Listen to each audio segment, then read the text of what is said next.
साक्ष्य में प्रीति रावत आपके साथ। और आज उत्तराखंड में इस समय कांग्रेस की क्या स्थिरता है, क्या उसके आगे की रणनीति है, इन सब विषयों पर चर्चा करने के लिए हमारे साथ मौजूद है पूर्व कैबिनेट मंत्री हीरा सिंह बिष्ट।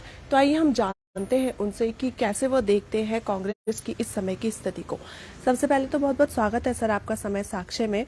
सबसे पहला सवाल यही है कि जो कुछ दिनों पहले एक लिस्ट जारी हुई थी, कांग्रेस के कई लोगों को उस पर शामिल किया गया था, आपका भी उसमें नाम था, उसके लिए आपको शुभकामनाएं।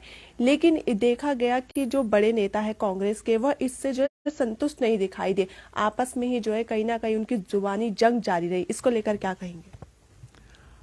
हाँ, कांग्रेस एआईसीसी की लिस्ट जारी हुई थी, उसमें बहुत से सीनियर साथी छूट गए, लेकिन ये पार्टी का अपना विवेक है, हाईकमान ने उसको निर्धारित किया है। उसमें कुछ लोगों में संतोष भी है, वो जाहिर भी हुआ, लेकिन उस पर हाईकमान जब चाहे नॉमिनेट कर सकते हैं, उनको अधिकार है।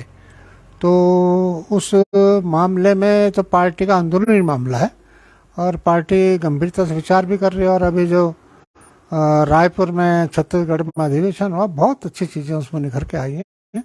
बहुत सफल आयोजन वो कांग्रेस का रहा है। भविष्य की रणनीति, वर्तमान बीजेपी सरकार का देश को तोड़ने का, विभाजित करने का, उत्पीड़न, बेरोजगारी, महंगाई, इन सारे मुद्दों पर चर्चा है। उसी पर कांग्रेस के राज्यों को भी निर्देश दिया गया और कांग्रेस कमेटी के अध्यक्ष बहुत शीघ्र ही एक मीटिंग बुलाकर भविष्य की रूपरेखा तय करेंगे। और विशेषकर उत्तराखंड में तो मुद्दे ही मुद्दे हैं। उत्तराखंड में जहाँ भर्ती प्रकरण में पूरे देश में हमारे प्रदेश की छवि खराब हुई है। अंकिता भंडारी केस में हमारी बहुत देश में थूथू हुई है। एक हमारी बहन ने एक बेटे के साथ जिस तरह का व्यवहार किया गया और आज भी उस वीआईपी का नाम सामने न आना, तो कहीं ना कहीं बीजेपी उस मामले को दबाना चाहती। इसलिए हाई कोर्ट के सिटिंग जज की देखरेख में सीबीआई जांच करे सारे प्रकरणों पर। इन नौजवानों के, युवा पीढ़ी ने जो अंगड़ाई ली, उनका भी यही कारण है। लेकिन लोकतंत्र की हत्या करने में बीजेपी कोई कसर नहीं छोड़ रही। अब गांधी पार्क एक धरने का स्थान था, सार्वजनिक स्थान था, कोई वायलेंस को हिंसा नहीं, उसको प्रतिबंधित क्षेत्र आपने कर दिया।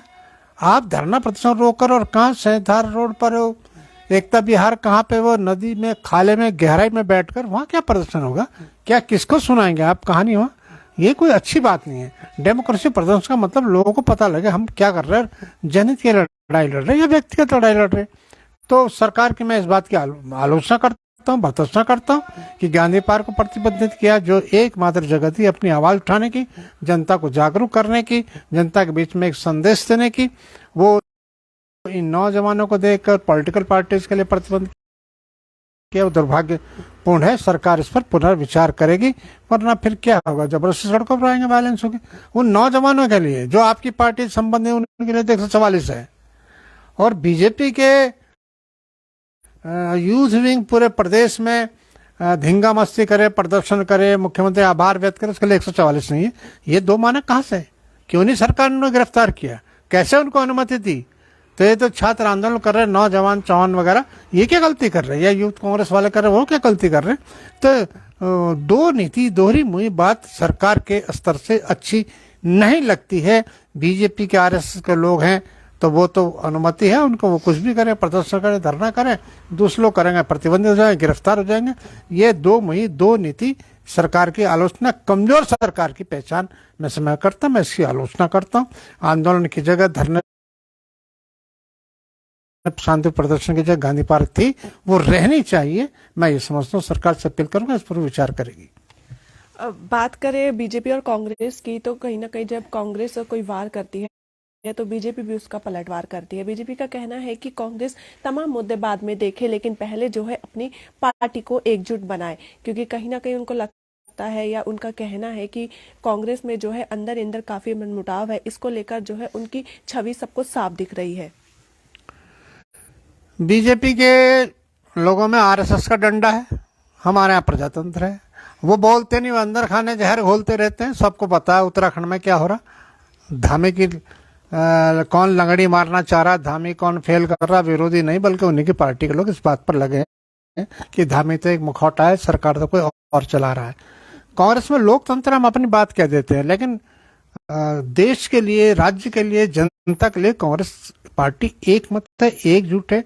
महंगाई का मुद्दा हो, बेरोजगारी का मुद्दा हो, छात्रों पर अन्याय अत्याचार हो, उसके खिलाफ सब है। कर्मचारियों को पुरानी पेंशन का देने की बात हो, या किसानों का उत्पीड़न, किसानों की फसल का मुआवजा देने की बात हो, प्लान का मुद्दा हो, कांग्रेस उसमें एक है, कहीं कोई मतभेद नहीं। डेमोक्रेसी है हमारे यहाँ, अपनी बात लोग कह देते हैं, खुल के कह देते हैं, क्योंकि दिल में कोई पाप नहीं।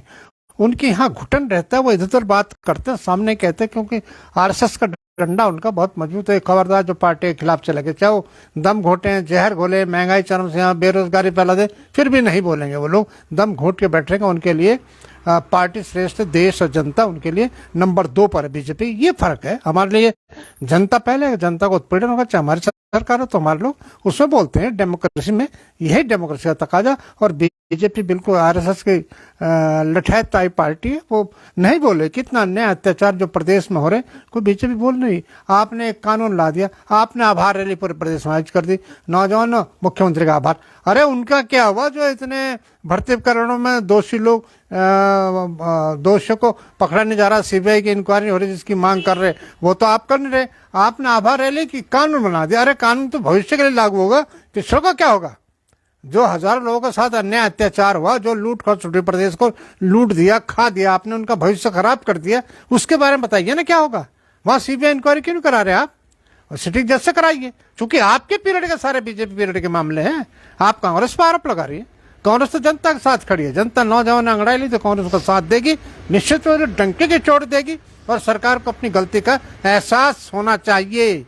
क्या कांग्रेस प्रदर्शन नहीं करेगी? आज आपने व्यवसायिक सिलेंडर 350 गजब कर दिया, घरेलू गैस पर आपने दाम बढ़ा दिए। अरे कुछ तो शर्म करो। कहाँ तो आप गैस फ्री दे रहे थे, कहाँ ये सब फ्री दे रहे थे। मोदी जी, कथनी और करनी में बड़ा अंतर है।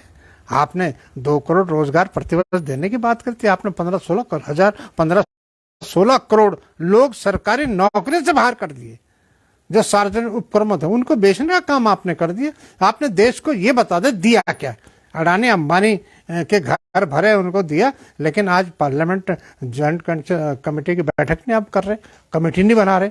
अगर आप साफ है, ईमानदार हैं तो आप करो। मोदी जी दुनिया में सबसे लोकप्रिय, अरे झूठ बोलने में लोकप्रिय है भाई। जनता के हित के लिए क्या काम किया? हम तो ये मांग कर रहे हैं। आप एलआईसी को डुबाना चाह रहे, बैंकों का निजीकरण करना चाह रहे, रेलवे भेज दी, एयरपोर्ट बंद रही, ये काम कर रहे। आप देश के तो है नहीं, बस दुनिया के झूठ बोलने में तो नंबर 1 हो सकते हैं भाई। और विकास के काम में बताओ, मानवता के काम में बताओ, आर्थिक संसाधन में देश कितना मजबूत हुआ वो आप बताइएगा, लेकिन उस मामले पर नहीं है। तो देश को डुबाना है काम। उत्तराखंड में सरकार नाम की चीज नहीं है। मैं तो कहता हूं कि पलायन भारी मात्रा में हो रहा है, अस्पतालों की दुर्दशा है, बेरोजगार सड़कों पर जगह जगह आंदोलन, धरने प्रदर्शन हो रहे, कर्मचारियों की पुरानी पेंशन आप बहाल करने को, यानी उनका अधिकार है, 40-50 साल नौकरी करी, बुढ़ापे का सहारा है। जब कांग्रेस सरकार ने सारी पुरानी पेंशन बहाल कर दी, आपने बंद कर दी, तो आप राज्य में क्यों नहीं दे रहे उसको? आप हाई कोर्ट के आदेशों का पालन क्यों नहीं कर रहे? जब उन्होंने कम से कम 15-20 हजार संविदा कर्मचारियों का कि इनको समान कार्य समान वेतन दो या रेगुलर करो। आप सुप्रीम कोर्ट चले गए, हाई कोर्ट का। ये मुख्यमंत्री का छोटी झलक, बीजेपी की एक झलक है। ये कर्मचारी किसान के विपरीत है। इकबालपुर का चिन्ना में एक चीनी मिल हमारी बेच दी आपने।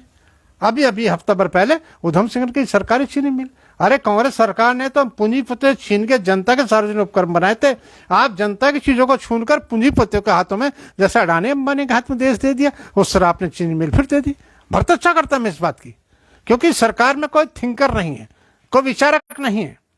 ये बनिए व्यापारी बैठे वो कर रहे, जो मुख्यमंत्री वही कर रहा है, क्योंकि कोई डिस्कशन करता नहीं, किसी में विवेक नहीं है। कोई मंत्री उनके इंदिरा जी को और राजीव गांधी की शहादत को हादसा बता देते हैं। अपना कैरेक्टर देखो पहले।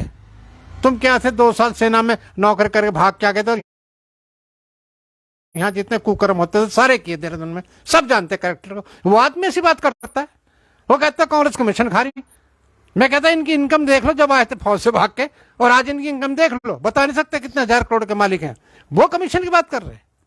अरे चरित्र देखो अपना पहले। जब किसी की आलोचना करते हैं उस कद के बराबर खड़े हो जाओ। आपने जिंदगी भर गलत ही काम किया, रिकॉर्ड है, इतिहास है देहरादून में। आप वो बात करते हैं और बीजेपी मौन है।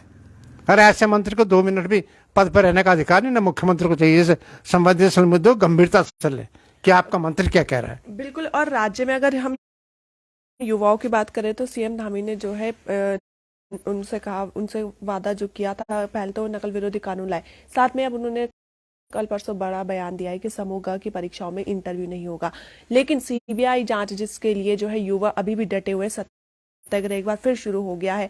उनका कहना है कि सीबीआई जांच अगर हुई तो बहुत सालों के लिए जो है परीक्षा रुक जाएगी। इस पर क्या कहेंगे आप? ये तो केवल मुख्यमंत्री जी का, क्या कह दूं, मुख्यमंत्री जी हम सम्मान करते हैं, लेकिन उनकी सोच और विजन का कोई जवाब नहीं है। कई सालों जनता फिर गुमराह कर रहे हैं। सीबीआई जांच से क्यों परीक्षा रुक जाएगी भाई? सीबीआई जांच पुराने केसेस की हो रही ना, नए केसेस में तो नहीं हो रही। जो अपराध हुए, जो गलतियां हैं, त्रुटियां, जो भ्रष्टाचार है, जो लूट खसोट हुई, भाई भतीजावाद हो, उस पर सीबीआई जांच होनी है। तो कांग्रेस सीबीआई जांच हाई कोर्ट के जज की निगरानी में देखने की बात कर रहे, वही नौजवान कर रहे। तो पुराने जो गलत काम हुए, जो डकैती हो, डकैतों को तो सजा मिले, वो तो पर्दाफाश हो। आप भविष्य के लिए कानून बना रहे, ठीक है, अच्छी बात है, करें करें, उसमें कोई दिक्कत है। लेकिन जो पास में सारे पुलिस से, फॉरेस्ट से, वन विभाग से, विधानसभा से, पावर कॉर्पोरेशन, सब जगह भर्तियों में घपले घपले घपले इनके टाइम पे क्यों मिले? कोई ये बात साधारण सी मान जाती कि एक हाकम सिंह वगैरह ये छोटे से लोग इतने बड़े काम कर सकें जब तक बड़े उच्च स्तर की राय न हो इसमें? क्या सेक्रेटरी इन्वॉल्व नहीं है इसमें? क्या मंत्री खद्दरधारी कुर्ते पजामा नेता इन्वॉल्व नहीं है? क्यों सरकार वहां तक हाथ नहीं डाल रही? आप में हिम्मत है, साहस है तो डालिए हाथ, करिए। आपका विधानसभा का अध्यक्ष कहता है मैंने भर्ती की है, कर लीजिए, आप क्या करें? तो मुख्यमंत्री कहा क्यों चुप है? वो तो खुद कह रहे मैंने भर्ती कर ली, क्या कर रहे हैं आप? कुछ नहीं, मंत्री पद पर सुशोभित है। तो इसलिए कथनी और करनी में अंतर है। पुराने पापों की सजा मिलनी चाहिए, इसलिए सीबीआई इंक्वायरी बहुत जरूरी है। और जो नौजवानों ने मांग की है वो भविष्य सुधारने के लिए, उत्तराखंड के अपने हित के लिए, अपने तो हित है नौजवान पीढ़ी को एक न्याय मिले। लेकिन जिन्होंने गलत किया वो गलत हाथ उन सफेद व्हाइट कॉलर्स पर, उन सचिवों पर, बड़े बड़े अधिकारियों पर जो सचिवालय में शोभा बढ़ा रहे हैं और इससे अपने को अलग रखना चाहते हैं और नीचे मामले को दबाना चाहते हैं। इसलिए सीबीआई इंक्वायरी से अंकिता भंडारी केस हो, चाहे भर्ती प्रकरण हो, इससे सरकार बच रही है, बचाना चाहती है। भविष्य के लिए कानून बना रहे, अच्छी बात है, लेकिन भविष्य के लिए है ना। अरे जिन्होंने डकैती डाली, प्रदेश को लूट खाया, प्रदेश की गरिमा गिरा दी, चकनाचूर कर दिया, इस देवभूमि को शर्मसार कर दिया, उनके गले में हाथ कब जाएगा? इसलिए सीबीआई जांच जरूरी है और हाईकोर्ट के जज की देख रेख में जरूरी, हम इस पर दबाव डालेंगे। वो नौजवानों की मांग न्यायोचित है और सरकार इससे भाग रही है, प्लान करे, क्योंकि उनके लोग फंसते नजर आ रहे हैं, उनके नेता, उनके अधिकारी उसमें जेल में जाने की नौबत आ रही, इसलिए बच रहे हो। चलिए एक अंतिम सवाल मैं पूछ लेती हूँ, महंगाई को लेकर क्या कहेंगी? क्योंकि कहीं ना कहीं होली का त्योहार सर पर है और ऐसे में जो महंगाई हुई है, बड़ी है, गैस सिलेंडर पे जो इतनी वृद्धि हुई है, उसको लेकर जो है आम जनता की जेबों पर काफी असर पड़ा है। इसको देखते हुए क्या कहेंगे कि कहीं ना कहीं जो जनता है वह महंगाई कर रहे हैं? आप तो महंगाई बढ़ाने के लिए, बेरोजगारी बढ़ाने के लिए ये मोदी सरकार कटिबद्ध है। किसानों का उत्पीड़न हो, नौजवानों का हो, सरकारी नौकरियां छीन लो, बैंकों का प्राइवेटाइजेशन कर दो, रेलवे का कर दो, हवाई जहाजों का कर दो। तो ये निजीकरण की मार पे अडानी अंबानी के दबाव में आप जब उसको बचाया जा रहे, इतने आरोप इंटरनेशनल लेवल पे लग चुके अडानी कर मोदी जी पर, तो मैं तो समझता नहीं देश का प्रधानमंत्री क्यों डर रहा जेपीसी से, क्यों संयुक्त संसदीय कमेटी से क्यों डर रहे आप? अगर पाक साफ हैं, ईमानदार हैं तो करने दीजिए। आप क्यों डर रहे, क्यों जेपीसी अवॉइड कर रहे हैं? आप किस मुंह से बोलते हो देश में जाकर के? किस मुंह से बीजेपी के लोग कहते हैं कि प्रभावशाली नेता हो तो अंतर्राष्ट्रीय नेता हो गए? हाँ, झूठ बोलने में अंतर्राष्ट्रीय नेता हो सकते हैं, लेकिन विकास में, दूसरे संबंध बनाने में, देश के विकास, किसान, मजदूर, बेरोजगार, नौजवान, इनकी पीड़ा को दूर करने में नहीं। आपने सार्वजनिक उपक्रम बेचेंगे तो बचेगा क्या? आप तो अंतिम ये रेल रहेगा, एयरपोर्ट रहेगा, बंदर कोल इंडिया आपने दे दी, अब बैंक और एलआईसी और बची है। तो इसको बचाने के लिए आंदोलन करना पड़ेगा। जो बोलता है उसको आप जेल में डाल देते हैं, उनके खिलाफ सीबीआई इंक्वायरी करा देते हैं। अरे अपनों के खिलाफ भी कर दो, यही तो नौजवान उत्तराखंड कह रहे सीबीआई इंक्वायरी करा दो। आप जो नेता बोलेगा सीबीआई इंक्वायरी करा दो।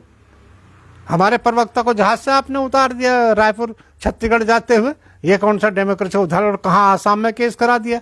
आप इतनी तिकड़मबाजी किस लिए कर रहे हैं? प्रधानमंत्री को तिकड़मबाजी से क्या मतलब होता है? देश के बारे में सोचो। किसान मजदूर के बारे में सोचो, या बेरोजगारों के बारे में सोचो, महंगाई को नियंत्रित करो।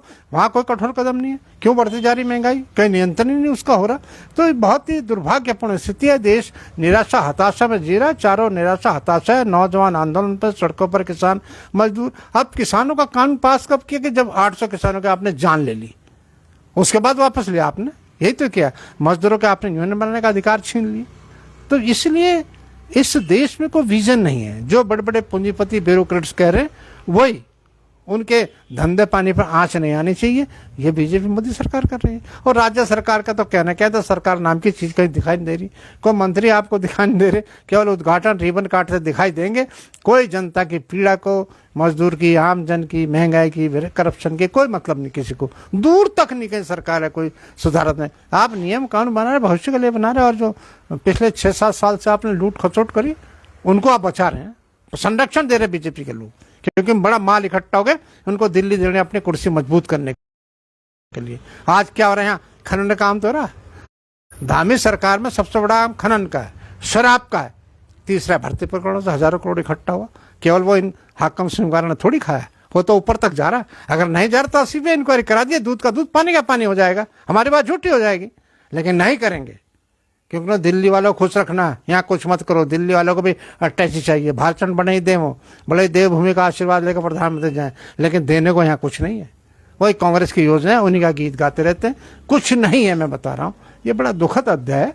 अब बीजेपी को मंद है, देश में एक बहुत बड़ी एक उग्र आंदोलन न हो जाए कहीं, ये बड़ी चिंता का विषय। लेकिन सरकार इसको सोच रहे, कांग्रेस पर विचार कर रहे हैं। हम महंगाई के खिलाफ, बेरोजगारी के खिलाफ निश्चित रूप से आंदोलन, जो अत्याचार अन्याय जनता के साथ हो रहा, उससे हम बर्दाश्त नहीं करने वाले। चलिए, बहुत बहुत धन्यवाद समय साक्षी के साथ जुड़ने के लिए। यह थे हमारे साथ पूर्व कैबिनेट मंत्री हीरा सिंह भी, जिन्होंने महंगाई को लेकर भाजपा पर कड़ा निशाना साधा है। ऐसी अन्य जानकारियों के लिए देखते रहे समय साक्षी में प्रीति रावत अपने सहयोगी विजय के साथ।